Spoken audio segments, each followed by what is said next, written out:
বন্দী করতে বাধা নাই।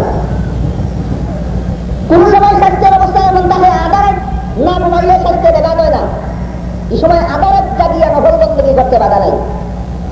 কোন সময় স্বাস্থ্যের অবস্থা এমন হয় রাতের 3 ভাগের 1 ভাগ, এর চেয়ে বেশি লাগলে স্বাস্থ্য দেখা হয়, তখন বেশি লাগ পায় না, বেশি ভাগের ঘুমাও 3 ভাগের 1 ভাগ নফল বন্দী।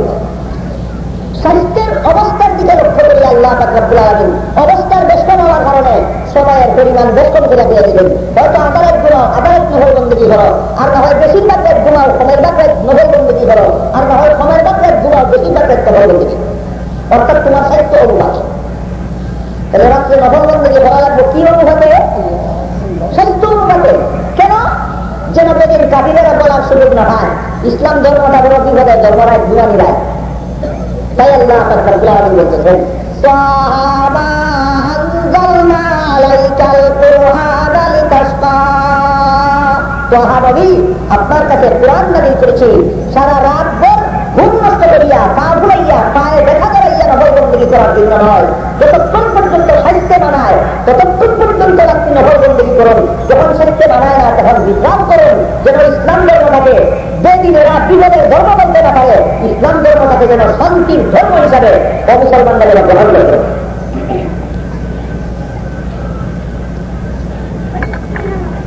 এরপরে আয়াতে বলে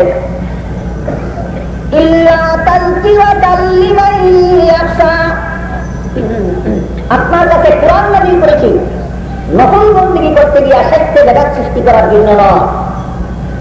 আপনার কাছে কোরআন নাযিল করেছি ওই সমস্ত লোকদেরকে নসিহত করার জন্য যারা আল্লাহর শাস্তিকে ভয় পায়, যারা আল্লাহকে ভয় পায়। আমরা সমাজের মুসলমান একটু চালাক, সমাজগুলোর দাঁড় করে না, হালাল হারামের দাঁড় করে না। বেটা যদি জিজ্ঞাসা আল্লাহরে ধরাও নিয়ে বলে আমি ধরে দেন আমি মুসলমান না। আপনারা যদি জিজ্ঞাসা হল যে নামাজ করে না এটা হাত হয়ে গেলে ধরাই দিন, যে বেটায় বুঝে রাখে না সত্যি আল্লাহরে ধরাই দিন। ধরা এই সালাদটা দেখা আমি মুসলমান না, আল্লাহরে তুমি কিনা মুসলমান না বুঝে রাখো না, তুমি আমার আল্লাহরে ধরাও কিনা। কাজেই আল্লাহ যখন যে আল্লাহরে ধরায় তারে নসিহত করার লাগে আপনার কাছে কোরআন নাযিল করছি। সে আল্লাহরে ধরায় আর সে ধরায় না, ভালো এখন বুঝিল আমাদের না। কতক্ষণ পর্যন্ত আমরা বুঝলাম ধর্ম কি পরিমাণ সহজ করা যাইব আর কি পরিমাণ কঠিন করা যাইবে না। ফরজ আমল বাধ্যতামূলক ভাবে করা লাগবে, তোমার কাছে সহজ লাগুক আর কঠিন লাগুক। ওয়াজিব আমল বাধ্যতামূলক করা লাগবে, তোমার কাছে সহজ লাগুক আর কঠিন লাগুক। সুন্নতের মুআক্কাদা আমল বাধ্যতামূলক করা লাগবে, তোমার কাছে সহজ লাগুক আর কঠিন লাগুক।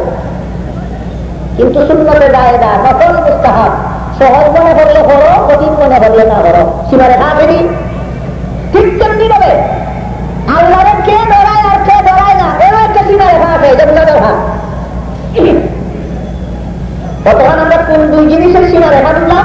ধর্ম সহজ কতক্ষণ পর্যন্ত আর কঠিন কতক্ষণ পর্যন্ত, এর সীমারেখা বুঝলাম। এখন বুঝার ব্যাপার হইল আল্লাহরে কে ধরায় আর কে ধরায় না। কারণ দুনিয়ার মানুষ বেশিরভাগ মানুষ সালাক, যেটা করে না সালাকি কইরা করে বুঝাইতে চায়, আর যেটা করে সালাকি কইরা করে না বুঝাইতে চায়। এই সমস্ত চালাক হল কিয়ামতের দিন হাসরের মাঠে দাঁড়াইল আল্লাহর লোকে চালাকি করবে। কিরকম চালাকি হাসরের মাঠে দাঁড়াইয়া আল্লাহর লোকে করবে? যে আমার আলোচ্য বিষয়ের বাইরা অল্প আপনারা একটু আন্দাজ, আপনারা একটু আইডিয়া দিতে লাগে হইল এবারে আমার কোন কথা কি আইব। মুফাসসিরিনে কেরাম তাফসীরের কিতাবে লিখেছেন হাসরের মাঠে আল্লাহ পাক রব্বুল আলামিন পাপিষ্ঠদেরকে যখন জিজ্ঞাসা করবেন তোমরা দুনিয়াতে পাপ করলে এটা নেব হারে দিলে যা পাপিও করবে না, নেককার হলে পাপিও করবে। দুনিয়ার পাপ করছিল এটা নেব তবে কোনো পাপ করছিল আর বললেন না তবে হল পাপিও পাপিষ্ঠরা করবো সালাক। দুনিয়ার খালি মানুষের জায়গায় চালাকি করে না, আসলের মাঠে দাঁড়াইয়া আল্লাহর লোকেদের কি পরিমাণ চালাকি করবো তো বুঝার লাগে সেটা কি? কোনো ভাব করছি না, আসলে কোনো ভাব করছে না, আসলেও করছে না, করছে তবে করছি না কিতা লাগে আল্লাহর লোকে চালাকি করে। কার লোকে?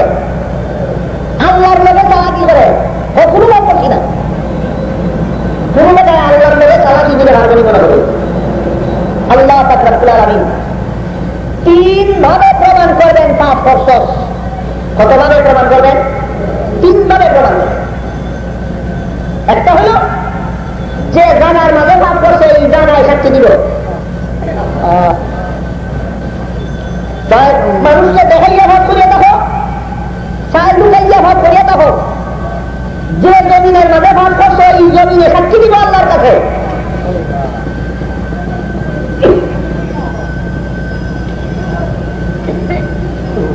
দুই নম্বর, তার মুখের মধ্যে আল্লাহ পাক রব্বুল আলামিন মোহর মারিয়া দিবেন, কথা বলার শক্তি বন্ধ করিয়া দিবেন, দিয়া তার হাত পা কান চোখ অঙ্গ প্রত্যঙ্গ এটারে দিলাইবেন, পাউডার দিলাইবেন। তোর দ্বারা কি ভাব করাই দিল, পায়ের পাওয়ার ভাবের কথা কই দিল। হাতে দিলাইবেন, তোর দ্বারা কি ভাব করাই দিল, হাতে হাতের ভাবের কথা হইয়া দিল। কানে কানের ভাবের কথা হইয়া দিবেন, কানে কানের ভাবের কথা হইয়া দিব। চৌকে চৌকের ভাবের কথা জিজ্ঞাসা করা হবে, চৌকের দ্বারা কি ভাব করছে বন্ধায় আল্লাহ যাবে। কান চৌকে হইয়া দিব, যে বলছে ভাব করছি না হে চৌকে। 3 নম্বর পদ্ধতি, প্রত্যেকটা মানুষের 2 কান্দের মধ্যে আল্লাহ 2জন ফিরিস্তা দান করে রাখছে। ডান কান্দের ফিরিস্তা বলতে সওয়াব লিখে রাখুন, বাম কান্দের ফিরিস্তা বলতে যত গুনাহ করে যত পাপ করে এটা লিখে রাখুন। এই লেখা তার সামনে দেওয়া হবে। ডাইনাট বাড়াই বলেই তো আল্লাহর হুকুমের ফিরিস্তায় তার ডাইনাটকে মুড়াইয়া ঘরের সাথে বান্ধা দিবেন, আর ডাইনাট বাড়াইতে পারত না। এর মানে বুক ছিদ্র করিয়া বুকে দিয়া বাম হাতটা ঢুকাইয়া, পিঠ ছিদ্র করিয়া পিছন দিক দিয়া হাত বাড়ি করিয়া, গার মস্কাইয়া সেরা পিছনের দিকে নিয়ে দিয়া হওয়া হবে, ইকরা কিতাবাকা কাফা বিনাফসিকাল ইয়াউমা আলাইকা হাসিবা করিয়া দেখ পাপ করছি না করছি না। হাতের মাঠে ভাবিষ্ট হতে পাপ কতভাবে প্রমাণ করা হইল? 3 ভাবে প্রমাণ করা।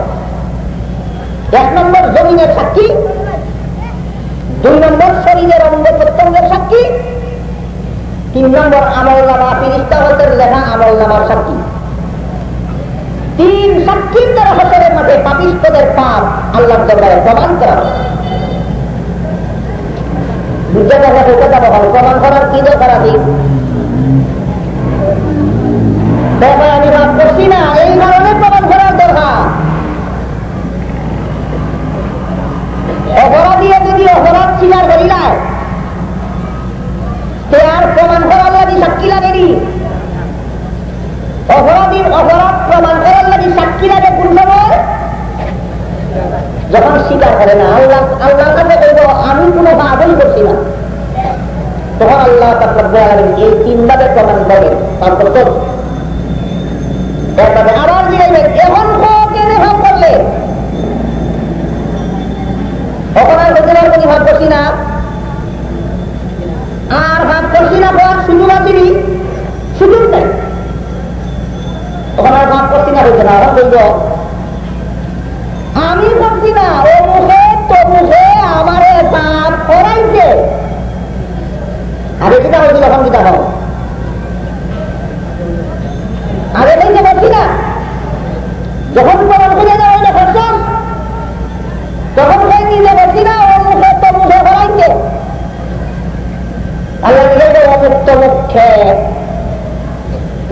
কোন সময় হইল শয়তানের কথা, কোন সময় হইল দলের নেতার কথা, কোন সময় হইল মা বাবার কথা। শয়তানে আমার ভাব করাইছে, আমার ভাবের লাগি শয়তান দায়ী। পার্টির নেতা আমারও ভাব করাইছে, আমার ভাবের লাগি আমার পার্টির নেতা দায়ী। আমার মা আমার বাপে আমারে ভাব করাইছে, আমার ভাবের লাগি আমার মা বাপ দায়ী।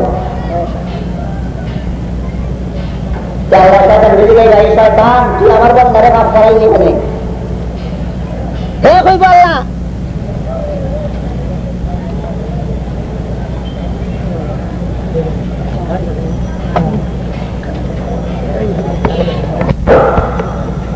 শয়তানকে তখন আল্লাহ জিগাইয়া তুই আমার বন্দারে মাফ করাইলে কেনে? হে বলব আমি মাফ করাইছি না করাইছি না বাদে বলবো, আগে দিন আমার দেখতেই দুনিয়াতে। আপনারা বেশি চালাক না, হে বেশি চালাক। আপনারা আগে আইদিন দিন না হে আগে আইতে চালাক যখন তার লোকে এখন তারা কি আগে বসে। শয়তানে বলবো আল্লাহ আমি আপনার বন্দারে মাফ করাইছি না করাইছি না বাদে বলবো, আগে দিনে আমরা দেখতে নি বলি। আল্লাহ দিলে তুই যে বললে শয়তানে তোরে মাফ করাইছে, শয়তান দেখো নি বলে না আপনারা দেখেননি না। তখন শয়তানে বলবো আরে দিবা হে জীবনে কোনদিন আমার দেখলই না, আমি কিরকম তারা মাফ করাইলাম? আল্লাহ দিলে না তুই নিজে বললে শয়তান কোনদিন দেখছো তুমি গাছে শয়তানের চিন্তা করে ভাব করাই। তখন হে বলবো আল্লাহ হে আমার দেখা দিতে না, শয়তানের দুরুইতে কি আমার মনের মাঝে কুমন্ত্রণা দিছে, আর এর কুমন্ত্রণা দেওয়ার কারণে আমি ভাব বসি। তখন শয়তানে বলবো আল্লাহ প্রত্যেকটা আদম সন্তানের মনের মাঝে আমি যে কুমন্ত্রণা দিব, এটা আজকে আপনার সামনে হাসরের মাঠে দাঁড়াইয়া হয়ে গেলে যেদিন আপনি আমার দুনিয়ায় পাঠাইছে, এই দিন আমি নিজে আপনার কাছে হইয়া দেখলাম এমন একটা আদম সন্তানকে আমি বাদ দিতাম না যার মনের মাঝে কুমন্ত্রণা দিতাম না। সমস্ত আদম সন্তানের মনের মাঝে আমি কুমন্ত্রণা দিব। এটা খালি দিলেই একটা হে আমার কুমন্ত্রণা লইল কেন?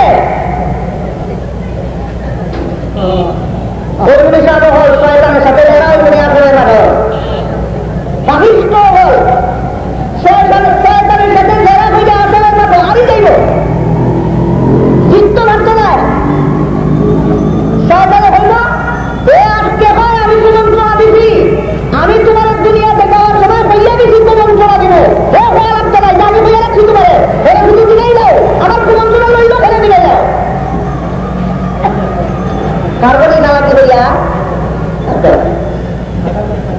এইভাবে পার্কিং নেতার সম্পর্কে হইল আল্লাহ আমি ওদের পার্কি করতাম নেতা এইভাবে অর্ডার দিছি, নেতা আপনা শুনল সে আপনার গুণা চিন্তা করছি না, নেতা অর্ডারে পড়ে গেছি এরা তো আল্লাহ লা তাযিরু ওয়াজিরাতুন বিযরা উখরা। কিয়ামতের দিন এদের পাপের কারণে ওদেরকে সাজা দেওয়া হবে না। যে হাকিম নেতায় পাপের অর্ডার দিবে এই নেতা অর্ডারের কারণে জাহান্নামে যাবে, আর যে সদস্য অর্ডার পালন করছে এ পালন করার কারণে জাহান্নামে যাবে। আপনারা